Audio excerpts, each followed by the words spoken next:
tarehe 29 mwezi ujao, 29 mwezi ujao wa 10, wote Mwenyezi Mungu atuamshe salama, na wote kwa pamoja twendeni kwa pamoja. Kama ni balozi, toa watu wako twende kwa pamoja. Kama ni mkuu wa eneo, toa watu wako twende kwa pamoja. Vijana, toweni watu waende kwa pamoja. Kama kuna wagonjwa, pengine mipango ya kuwapeleka wakapige kura. Twendeni kwa pamoja tukapige kura. Kwa nini nasema hivi? Nasema hivi kwa sababu watu wengi sana wanajitokeza kwenye mikutano. Mnaweza mkafikiria Chama cha Mapinduzi kimeshinda na mkalala usingizi. Niwaombe sana, hatuko peke yetu. Uchaguzi unasimamiwa na watu wengi.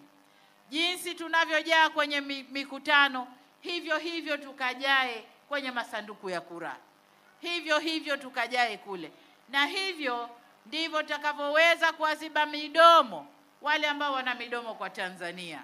Niwaombe sana ndugu zangu, twendeni kwa pamoja tukapige kura. Tukapige kura kwa nani? Kwa mgombea urais wa Jamhuri ya Muungano wa Tanzania ambaye ni mimi nazungumza hapa.